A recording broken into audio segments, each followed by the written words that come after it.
All right, so the talk tonight is going to be about a specific person, which is unusual for Austin School lectures. Usually I do some like overwhelmingly large event that's unwieldy. In this case, the person is named Khalid ibn Walid. He was a 7th century Arab. He was actually born probably sometime around 592. So end of the 6th century, but most of his life was in the 7th century. And experiences taught me, and for those of you who've had me before, that I should never start my stories at the beginning. I need to start my stories way before the beginning. So that's what I'm going to do. And that's in part because I want to make sure that I ground him firmly in the period that he's in. Like I want to make sure that there's a good understanding of why what he does is so interesting, and also just sort of a sense of why it matters.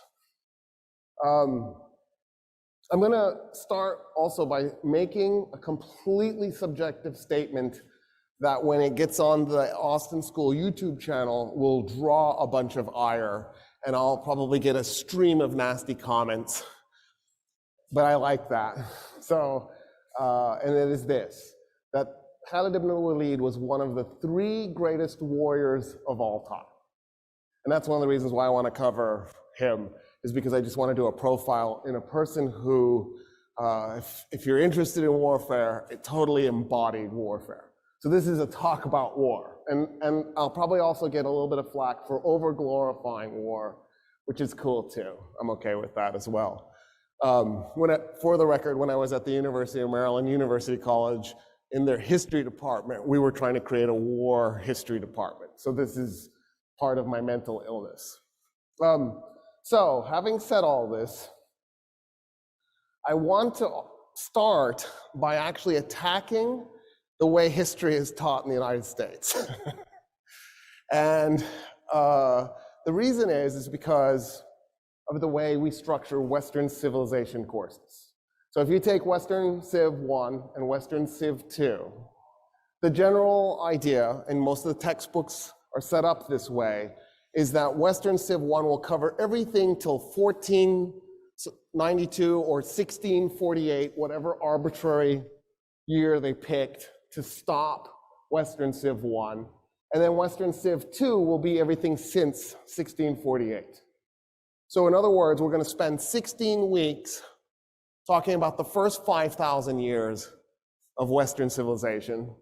And then we're going to spend 16 weeks talking about the last 350, which is based on 2 really big flaws. The first is sort of a proximity bias. Because the last 350 years are closer to us, they therefore must be more important, which is definitely wrong. For example, the outcome of the Battle of Actium in 31 BC, I guarantee you, has way more impact on your day-to-day lives than the outcome of one of the British defeats, there were multiple, in Afghanistan in the 19th century. But the defeat in Afghanistan in the 19th century, was it in the last 200 years? The British have been beaten 4 times, 2 times in the 19th century. And so it's closer to you, but it has a much smaller impact than that event 2,000 years ago, the Battle of Actium. And so the first problem is this bias is wrong. A few moments later. 628. And this is where the intersection takes place between the story I wanted to tell you and the background that I gave you. In 610, in Arabia, so if you went right off the map to the south, that's where Mecca is. And then Stephen's going to scroll down for us, right there, where it says Mecca. There is a man who receives prophecy from the Archangel Gabriel, and his name is Muhammad, and he becomes the prophet who will create Islam. I'm not going to give you the whole story, but I just want to make sure that we're clear approximately what we're talking about. In 622, the people of Mecca kick him and his followers out. So for 12 years, he built his religion in Mecca, He's kicked out by the Meccans who hate his religion, in part because they're worried that his religion is going to interfere with their prophets, but also his religion might replace their religion. When the Prophet Muhammad created Islam, his original goal was to take Christianity and Judaism and reunite them. He believed that it was an accident that Judaism and Christianity got separated, and he believed he had received the word of God to fix that and put it back together. But as time goes by, he concludes that the Christians and the Jews don't want anything to do with his new religion, and he realizes he's created a third Abrahamic religion, and it's separate. He ends up in 622 doing the Hijrah, which takes him to Yathrib, which on this map is spelled Yatrib. And the people there in Yathrib take him in, and eventually the city gets renamed. Medinat al-Nabi, which means the city of the prophet. Today we just call it Medina. So if you look at a map, you won't see Yathrib on there, a modern map. You'll see Medina. That's that city. In 625, the Muslims are going to have a fight with the Meccans, a battle, Uhud. And the Meccans beat the Muslims. In 627, the Meccans attack Yathrib, and they fight a battle called the Battle of the Trench. Khalid ibn Walid was a soldier in both of those battles. In 625, he was there when the Meccans defeated Muhammad and the Muslims, and he was fighting for the Meccans against the Muslims. In 627, he's there again at the Battle of the Trench, where the Muslims defeat the Meccans. Afterwards, and we don't know exactly when, but within 2 years, he switches sides and he converts to Islam. In 629, that's why I know it's within 2 years, he's marching with soldiers from Yathrib north. So see where it says Petra? Go to the east of that, there's a city called, or a town called Muta. And he marches towards Muta with this army, 3,000 Arabs, 3,000 Muslim Arabs. And their goal is to attack the Roman Empire, because they're in it. See where it says Bani Ghassan? The Ghassanids were Christian Arabs who fought for the Romans. Where it says Banu Lahm, those were Christian Arabs who fought for the Persians. So I'm going to have to be careful here when I say Arabs. So I'm going to try to remember to say Muslim Arabs so that you know I'm not talking about the Christian Arabs fighting for the Romans or the Persians. Right? For the record, there are Jewish Arabs too in the whole mix, just to make it really complicated. In any case, they march to Muta. The Romans find out there's this Muslim army coming towards them. They don't take it very seriously, but they take it seriously enough. They dispatch a force to go meet them. We don't know the exact size of the Roman force. I would bet you like a dollar, maybe $1.10, that it was about 10,000 soldiers. Sources from the time period said it was 100,000. I find that really hard to believe because the Romans were having so much trouble fielding a force. And why would you bring 100,000 men to fight 3,000 men? It seems unlikely. But anyway, the number is probably 10,000, maybe 20,000. It's not 100,000. So the Arabs are deployed, the Muslim Arabs are deployed against Christian Arabs who are fighting for the Romans. And the Romans outnumber them probably 3 or 4 or 5 to 1, maybe 6 to 1, maybe 7 to 1. It's bad. And they fight instead of running away like they should have. And they get the crap beat out of them. And the Muslim Arabs are just in bad trouble, and they keep retreating. One commander after another dies. Finally, the last commander turns to Khalid ibn Walid and goes, I want you to figure out how to get us out of here. And hands him the banner to put him in command of the Arab army, the Muslim Arab army. And what Khalid ibn Walid does is he'll take soldiers and he'll give them a banner, and he'll have them sneak around a hill at night. So they're behind the hill. And then in the daytime, he'll have them come over the top of the hill. And then when they arrive where the Arab army is, he secretly sneaks them another banner. They sneak around the backside of the hill, and then they'll come over the top of it again. And then he gives them another banner, and then they'll go around the back of the hill and they'll come over the top. So the Romans watching this are like, man, look at all the reinforcements they're getting. And it was just the same group of guys that just kept marching in a circle around this hill. And then when the sun went down, he would have each man set 5, 10 campfires and then try to keep walking around in front of the campfires. So the Romans watching it would not only see a bunch of campfires, they would see all these men walking in front of the campfires. And he just kept doing these tricks. And what it did was it kept the Romans from attacking, because the Romans thought, man, I don't know how big that force is. There's so many of them. And he kept doing this until he finally got far enough away from the Roman army, he could just tell his men to run, let's run. And they ran. That is the only battle Khalid ibn Walid was in command of where he didn't win. It was the first time he was ever in command, and he was put in command after they had already lost, in circumstances that were impossible to win. The Prophet Muhammad will eventually capture Mecca, and when he does, he'll own the western part of Arabia and the very eastern part of Arabia, but not the rest of it. And this is important because Arabia had never, ever, ever in its entire history up until that moment been ruled by a single political entity. Not the Arabians had never ruled Arabia, the Persians had never ruled Arabia, the Ethiopians had never ruled Arabia, the Romans had never ruled Arabia. At one point, the Ethiopians had captured a piece of Arabia, the Yemen. And then, of course, the Persians have that chunk over there in the northeast, and the Romans had that chunk in the northwest. But no one had ever ruled all of Arabia as a single political entity. The closest anybody had come, in fact, was the Prophet Muhammad. When he died in 632, he had gotten such a big chunk, he probably had about 40% of Arabia.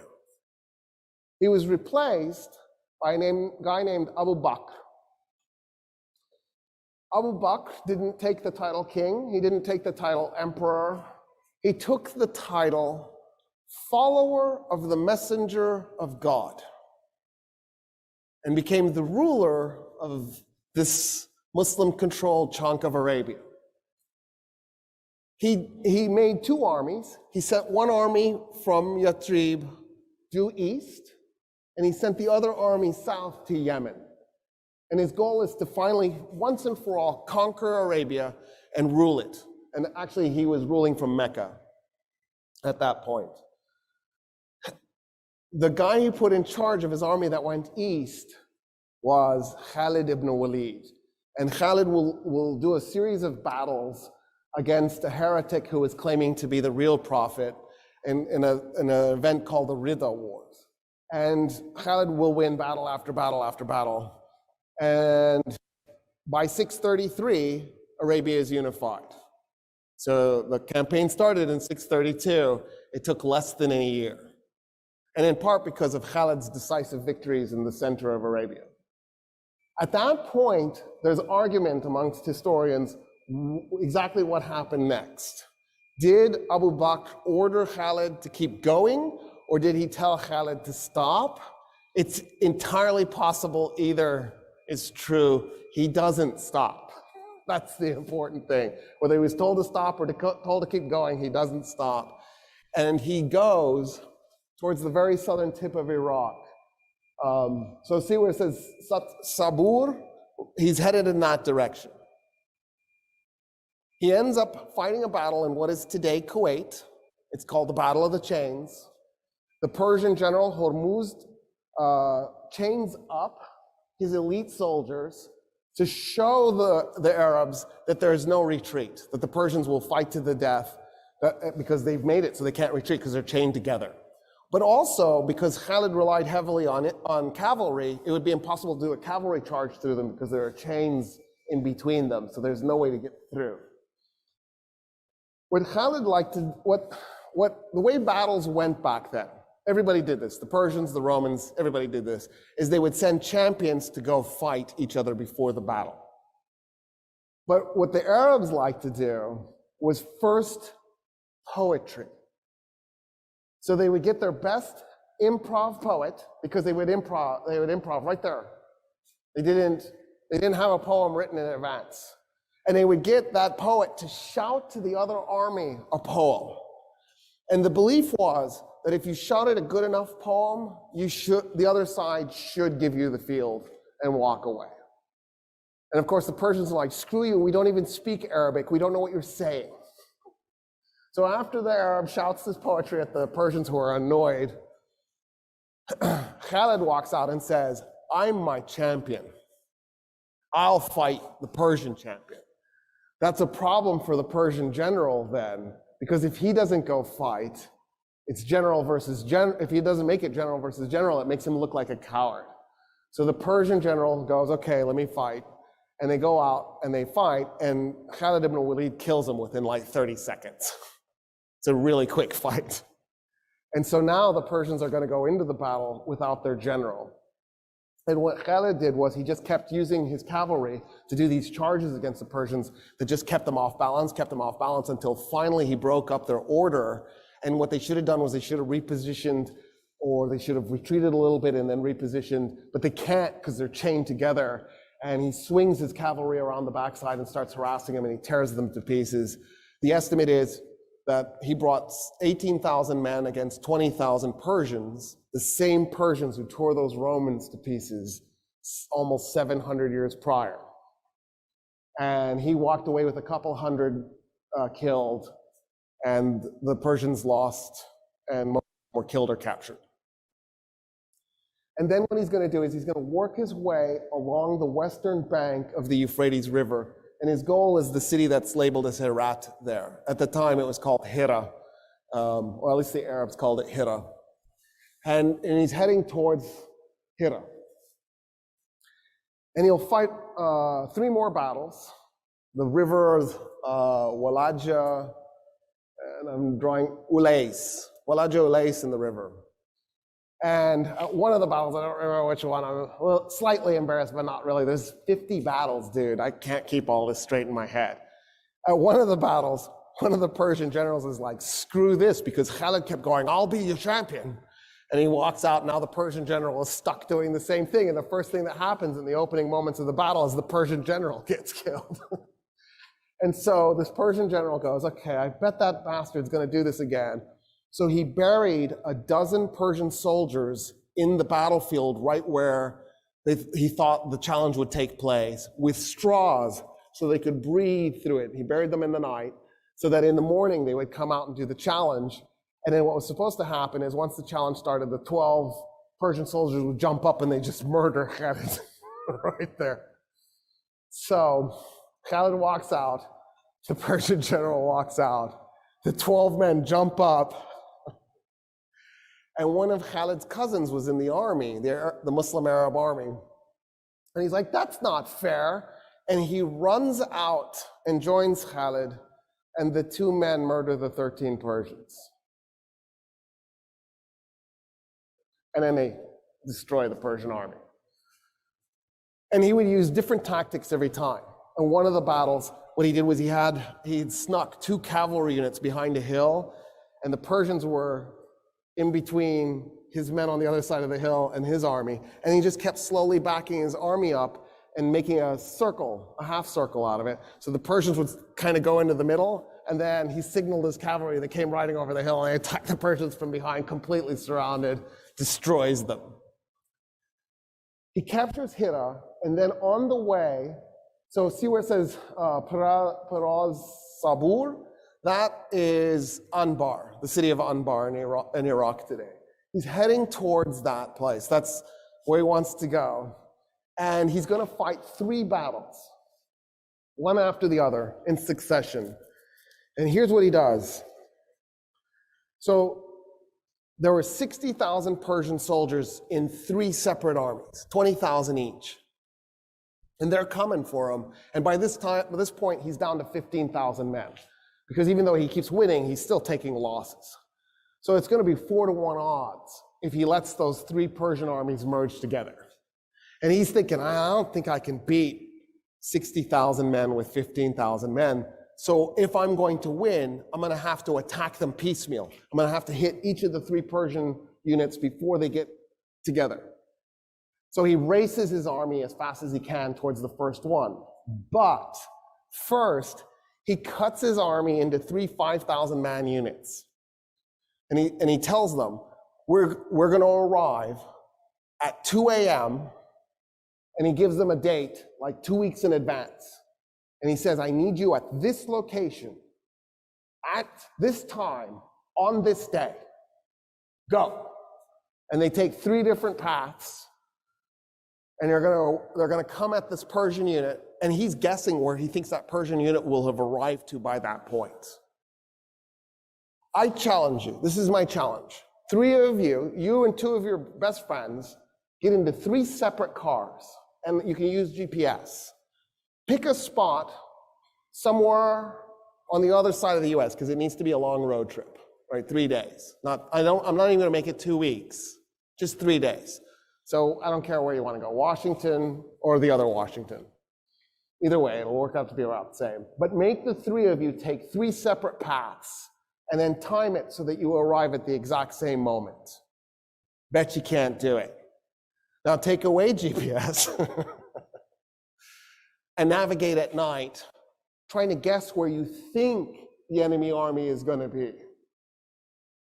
They're there when the 3 armies converge at the exact same moment. They catch the Persians asleep in their camp. They tear them to pieces. He's like, all right, 1 down, 2 to go. He looks at his men and he goes, this is where the Persian army is the next one's going to be. And he tells them, I want you there this day, this time. Go. 3 different ways. And the 3 units charge as fast as they can. And they get there. And the Persian army is there. And he destroys that one too. And then he tells his men, all right, we got 1 more. 1 more. And go. And they arrive at the right time, on the right day, in the spot where the Persians were at night. And they wiped out the 3rd 20,000-man unit with almost no losses. They dispatched 60,000 men in a maneuver that I bet a contemporary military force would never be able to execute, let alone 3 times in a row. Insane. It shouldn't be doable. He gets to where it says Dura. That's the city of Firaz. Firaz was the border between the Roman Empire and the Persian Empire. The Persians and the Romans hated each other's guts. They had been fighting each other 628 plus 52, right? It was 53 BC, the Battle of Karhae, but there's no year 0, so you have to subtract 1. That's why I'm doing 52. So what is 28 plus 52? 80. For 680 years, the Romans and the Persians had been fighting each other. Can you comprehend 680 years of warfare? Like, I don't even know what that means. What does that even mean? By the time Khalid ibn Walid gets to Firaz, the Persians and the Romans looked at each other and went, you are no longer the enemy. We have a new enemy. I don't know where these guys even came from. Because you have to remember, at this point in time, the Persians had been an empire for 1,200 years. And the Romans had officially been an empire, calling themselves an empire, for 600 years, but they had been imperial for the 300 before that. Because even before Rome was an empire, it owned Spain, it owned North Africa, it owned Syria, it owned Turkey, it owned Greece, right? And so you have 900 years of imperial history for the Romans and 1,200 years of imperial history for the Persians. There's 21 centuries between those 2 empires. And they're also technologically the most advanced civilizations on Earth. And they had massive populations compared to the Arabs. They're down because of malaria, but the Arabs don't have any rivers. They don't have the agricultural capacity to support large populations. The Arabs are outnumbered, they're out-technologied, they're out-moneyed, they're out-experienced, they're out-equipped. And Khalid, in 1 year, has captured Iraq. Our military was there for 8 years. We didn't capture anything. We captured IEDs in the face.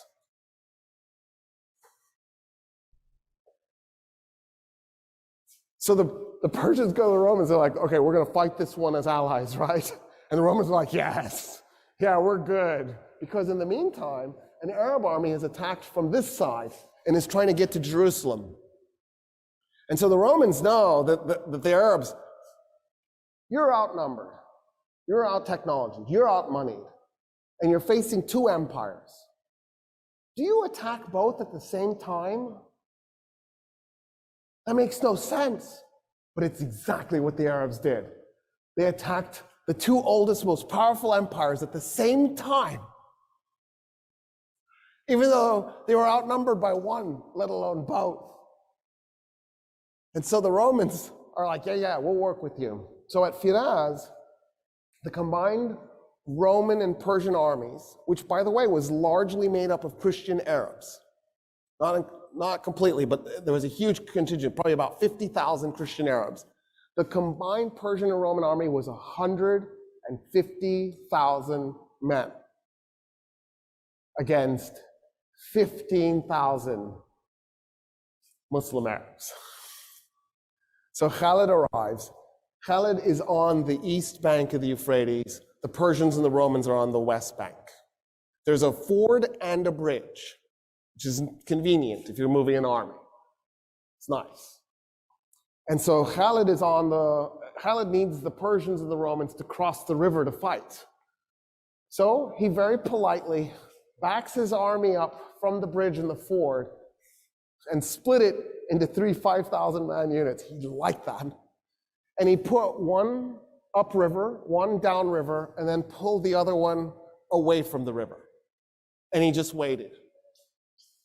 So the Persians and Romans start to cross the bridge and they're also crossing the ford at the same time. And he waits and he waits and he waits. And then he does a prayer as he's waiting. And he says, God, if you give me this victory, I will go to Mecca and I will do the Hajj. I know I'm going to die. I know there's no way we're going to defeat 150,000 men today. But that's what I will do. I'll run and I'll do the Hajj. And I'm actually happy that I get to die as a warrior here today. When 50,000 Persians and Romans had crossed the Euphrates, he blew a horn. The men that were up and down river attacked them by going along the riverbank and tried to then merge at the bridge and the ford so that they would cut the guys who had crossed off from the guys on the other side. Then what Khalid did was he took the 5,000 men who against 50,000 and he has them charge into him.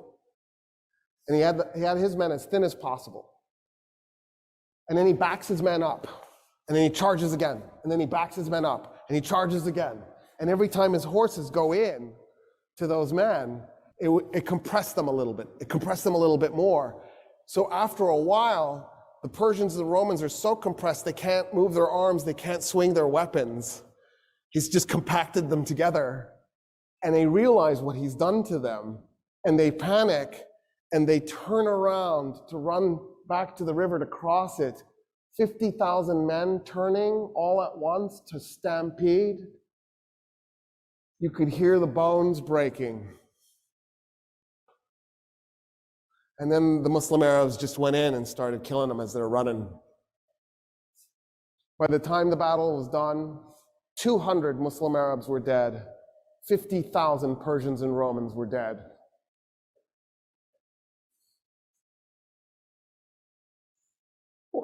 What is this? Khalid's like, okay, I'm alive. That's a surprise. And so what he does is he orders his men back to Hira. So what he does is he says, okay, I need to arrive at Hira. I need to show up on top at the front of my army, but I've got to now go to Mecca to do this Hajj. So he takes his fastest horses and his best men, and they race across the desert as fast as they can. They get to Mecca, He puts on a hood so that nobody will see his face. He quickly does the Hajj. He jumps back on a horse and he rides as fast as he can. He gets to the front of his army just as it's arriving at Hira, and he assumes the position as if he was there the whole time, and he marches his men into the city. And a few days later, a messenger arrives from Mecca, sent by Abu Bakr, the Caliph, and it said, "You were spotted in Mecca. Don't do that again." Abu Bakr then orders him to invade Syria. So he's going to basically miss Dura. He's going to go south of Dura, and he's heading towards Damascus. That's his goal, is to capture Damascus. Because the Muslim Arabs are thinking if they capture Damascus, they'll get Jerusalem in the aftermath, because the Romans there'll be an Arab army north of the Roman army, and they won't be able to maintain their supply lines, so they'll just simply retreat. And that's how they'll capture Jerusalem. Khalid takes his men across this really nasty chunk of desert in a logistical feat that would be hard to replicate with a contemporary army today. He just takes his men through a spot that has no water and no food, and he gets them across. They show up in Syria, they come up to Damascus, and he captures the city. At that point, Emperor Heraclius is tearing his hair out, trying to figure out what to do, because all of this is a shock and a surprise. Nobody ever thought the Arabs were a threat. Where is this even coming from? So Heraclius goes to Antioch, which is on that map as Antiocheia, but it's Antioch. And they had renamed it Theopolis, which is City of God. And he shows up, and he's hunkered down in there, and he gets together his generals, and he decides to launch a counterattack. And what Heraclius' idea is, you send 4 Roman armies, and you catch the 4 Muslim Arab armies in 4 separate locations, and you take them out piecemeal. Heraclius does not want to ever have a situation where he's bringing all 4 of his armies together, because he doesn't have the economy to support having that many men in one location. There's just too few people. The infrastructure has fallen apart. Word reaches the Muslims that there are these 4 armies now coming towards them. The commander of the 4 armies is a guy named Abu Ubaidah. Abu Ubaidah was told that he was in command, and Khalid was relieved of command. He could still be a general, but he would not be the guy in charge. And the reason is because the new Caliph, Abu Bakr, only lived 2 years as Caliph. He's dead. He's replaced by a guy named Umar ibn al-Khattab. The new Caliph is Khalid's first cousin, and he doesn't trust Khalid. He thinks Khalid has political ambitions. And so he's worried that if people like him too much because he's too amazing, he'll eventually try to become the new Caliph, and he'll do a political coup. So he demotes Khalid. But so Abu Ubaidah orders the Arab armies to head over towards where it says Al-Jabiyah. The problem is the Hassanids keep attacking them from behind. And so the Muslims try to figure out what to do. They decide to hold a conference. And then what they do is they ask an interesting question. Abu Ubaidah does, the commander. And the question he asks is, would you guys rather have Khalid in charge or me? And everybody looks at him like, we feel guilty saying this, but yeah, Khalid. And he goes, me too. I would like to propose that we promote Khalid to being in command unofficially, because I'll be officially in command. But unofficially, he'll be in charge. And everybody votes yes. And so he takes command of the army, even though he can't, because he's been demoted. And he comes up with a plan. And the plan is to head back a little ways towards Damascus to get away from the Ghassanids, to a spot where the Muslim army, I don't know how I should do this. Should I aim myself like this? It's weird talking to you with my back. I'll do it this way. So on the south end of the Muslim army is this giant ravine. And then there's a plateau. It's called the Plain of Yarmouk. And the ravine is the ravine of Yarmouk. And then across from the ravine is another ravine. So you can't really use them as an army because you'd be falling off a cliff to go into them. They're really steep. So he's got his left flank, his southern flank, covered by this ravine.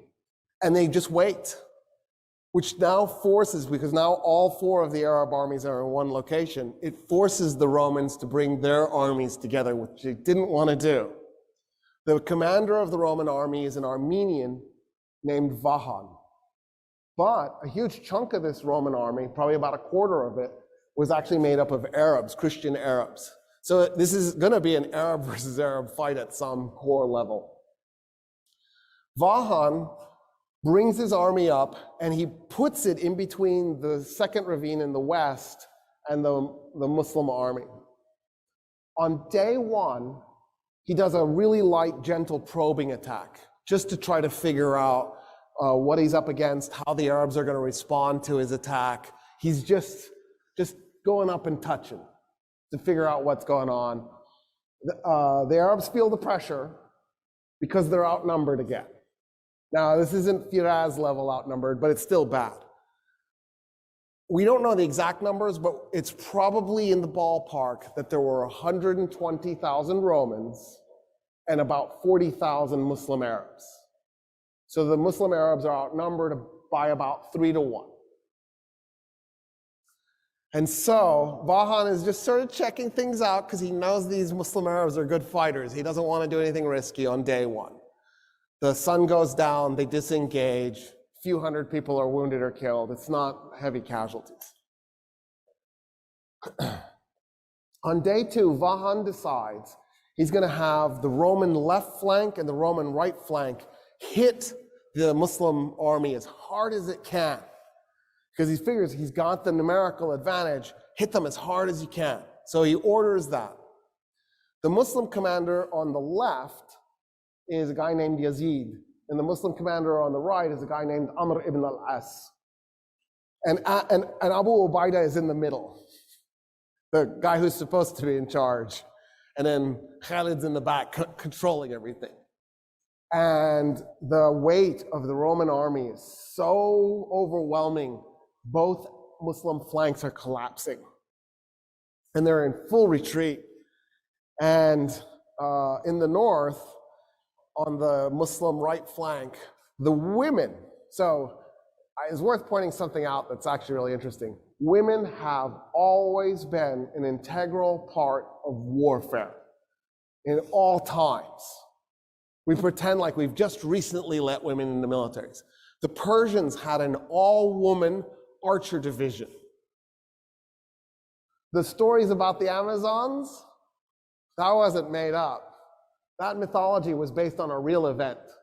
A rogue archer division of women, we don't know why, decided to go on a tear and attacked a bunch of Greek city-states on the Aegean Sea and burnt their temples and set their shit on fire. Oh, I cussed. I said I wouldn't. And they deserved it, just for the record. And then the Greeks were so traumatized by this, they were like, we were attacked by Amazons. And they were. And it really did happen. Isn't that cool? I think it's cool. Usually, women were support staff. They weren't in direct combat roles. Notice I didn't say always, I said usually. For example, the Vikings fielded women. The Persians, the Vikings, the Armenians fielded women. The Romans did not ever field women. They were against it. But women still played a support role in Roman legions. And the Arabs were the same. They did have some women warriors, by the way, just so we're clear. But for the most part, there were very few women who participated directly in battle. In any case, the women on Amr ibn al-As's side pulled down the tents, grabbed the posts, and charged the men who are retreating.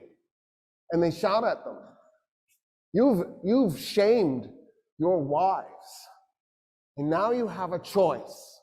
You can be killed by your wives, or you can be killed by the Romans. Vahan's blown away. He can't believe that he attacked an army a third the size. They broke it, it rallied and pushed them back. But he thinks, I've got it. I've killed enough of them. This was a bloody enough affair. I can probably break them the next day. So the next day, which is really day 3 at this point, he decides to focus everything he's got on the Muslim right flank. So he's going to ignore half the Muslim army. He takes everything and he smashes it in. And sure enough, the Muslims are being pushed back. And the women take the tent posts back and are holding it a line against their own men. And the Arab men turn around and re-engage, and they stabilize the situation. Khalid brings his cavalry units around, and he smashes into the Roman flanks that are attacking, and they slowly push the Romans back. And day 3 ends right where it began.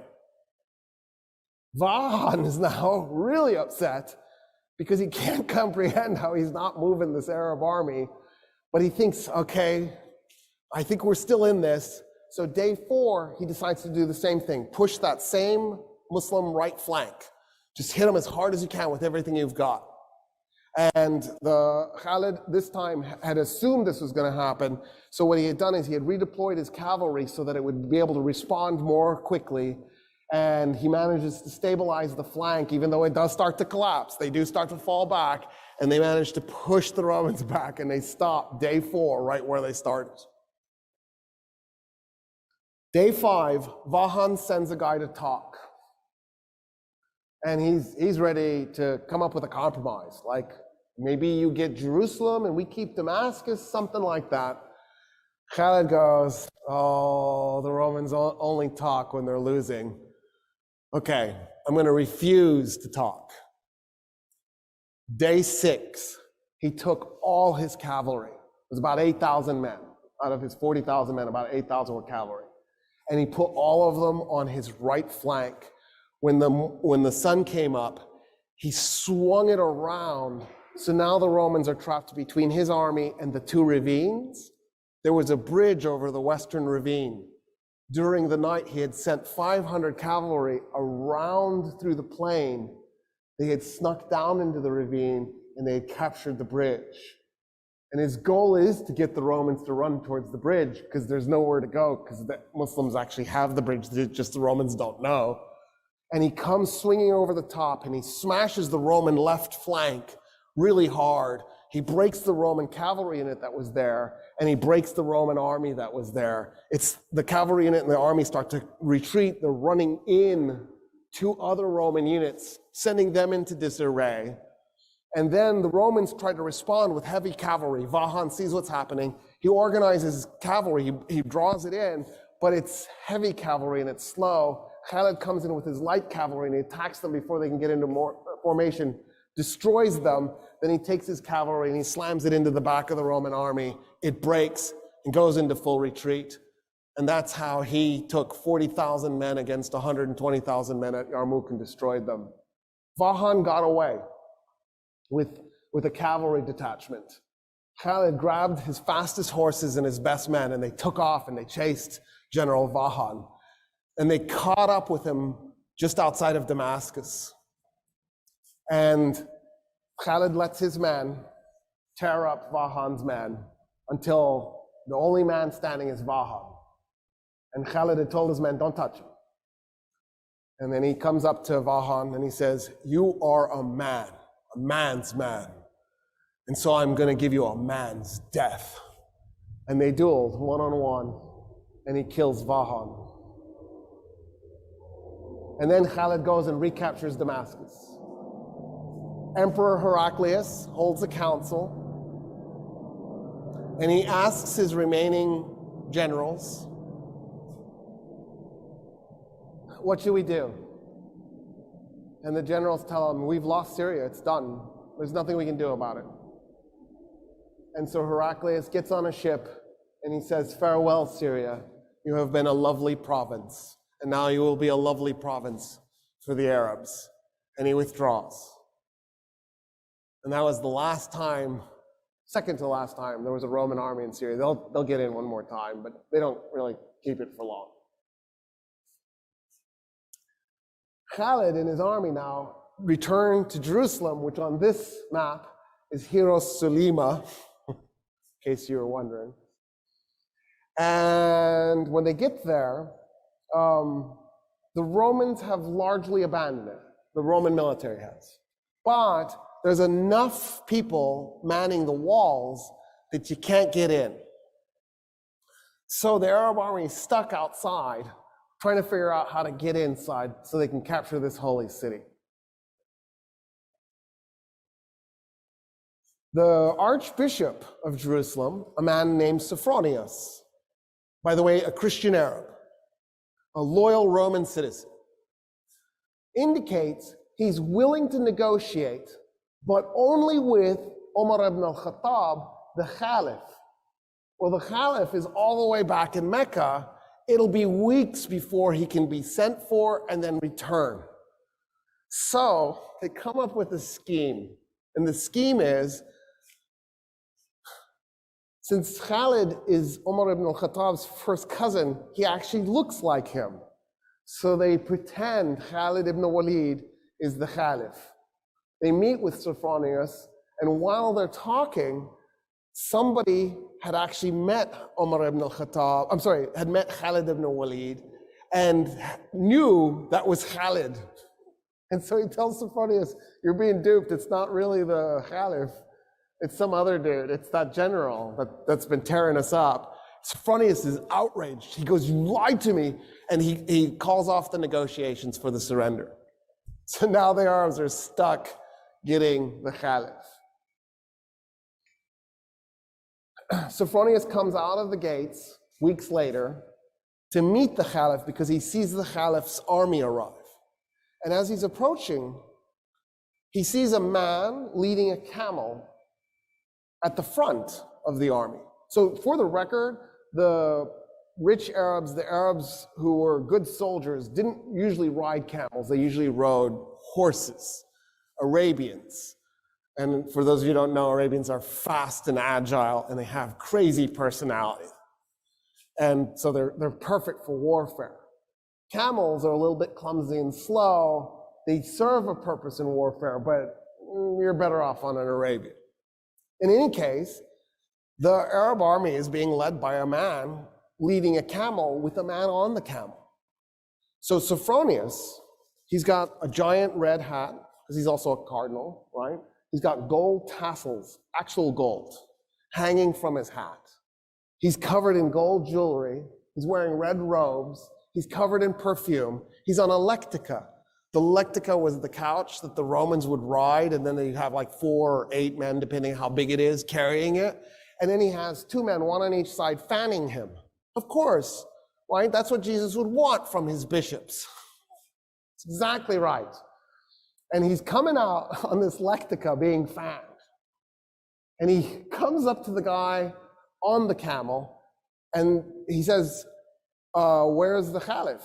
And the guy on the camel does like this. He nods with his head at the guy leading the camel. So Sophronius turns to the guy leading the camel and goes, where's the Caliph? And the guy leading the camel says, I'm the Caliph. And Sophronius goes, dude, you're dressed in rags. The guy's pants were mended multiple times. His shirt was mended multiple times. And he goes, no, I'm the Caliph. And Sophronius goes, you've just conquered Iraq and Syria and all of Palestine minus Jerusalem. How is it you're so poor? And the Caliph goes, well, why would I collect wealth? We're not doing this war because I'm trying to plunder anything. I'm a humble man with humble needs. I just need good meal. And then Sophronius goes, why aren't you riding the camel? And Omar goes, that's my servant on the camel, and we take turns so that neither one of us gets exhausted. At this point, Sophronius is like, oh, what? Who just conquered us? What are these, Marxists? And so Sophronius gets off the lectica because he's shamed off of the thing. And he says, okay, I want to talk to you about our surrendering the city to you. And the Caliph says, I have an idea. Let's walk to the city, and I'll tell you what I was thinking the terms would be. So we'll start there. And Sophronius goes, yes, of course. And as they're walking, Umar ibn al-Khattab says, why don't we do this? All Roman politicians leave Jerusalem. You just go, if you're a politician. So if you're a top bureaucrat, an officer, and you can take anything you can carry. So you can take gold, as long as you can carry it. And Sophronius goes, okay, that's reasonable. That's actually more than reasonable. I just assumed you'd enslave them and take their gold. I don't see how anybody would be mad about that. And then what else? And the Caliph goes, oh no, I was thinking that's it. We don't do anything else. And Sophronius goes, wait a minute, I am really confused.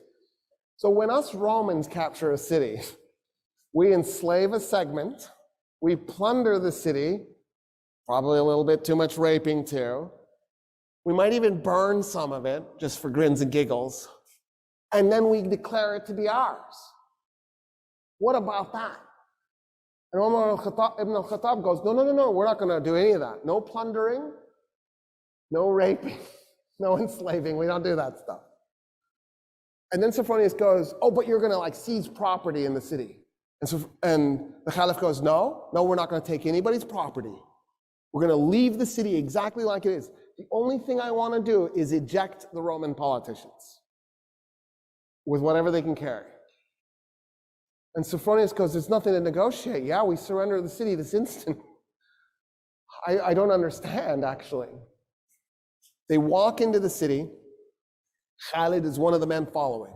Amr ibn al-As, all these guys, they're on foot. If they've got their horses with them, they're leading their horses by the reins, right? Because the leadership is on foot. There's no way they're going to ride in. They're walking. And this is a holy city to them, because Jesus is holy to them, because the Jews were holy to them. And so they see this as a holy city. Sophronius goes, tell me about your religion, as they're walking through the streets.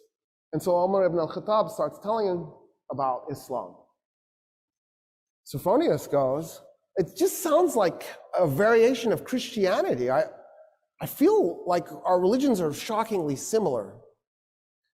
And Umar ibn al-Khattab goes, yeah, because they are. We thought we were doing Judaism 3.0. It never occurred to us that we were going to be received as being so different. And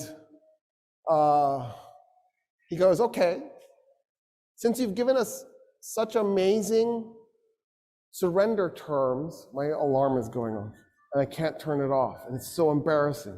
It's telling me to put my kids to bed. I should have remembered to turn it off, but it didn't occur to me. He says, you've given us such amazing surrender terms, and because I feel such kinship with your religion, will you do me an honor? Will you come to my church and pray in your Muslim way next to me as I pray in my Christian way? And Umar ibn al-Khattab goes, never. And Sophronius goes, why? He goes, I'm the Caliph. The first place I pray in Jerusalem is going to become a mosque. The Muslims will take it and they will create a place of worship for Muslims, and you will lose it. And I don't want you to lose your church. And Sophronius goes, okay. What if we find an empty piece of Jerusalem and we just pray there? And Umar ibn al-Khattab goes, yes, I accept. An empty piece, something that nobody owns. So they go and they find an empty lot and they pray. The Archbishop in his Christian way, the Caliph in his Muslim way, side by side. It is a mosque today, that spot, commemorating the first place that the first Muslim Caliph prayed in Jerusalem. He nailed it. He knew what was coming. And he saved the Church of the Holy Sepulchre for Christians, because that's the church Sophronius wanted him to pray in.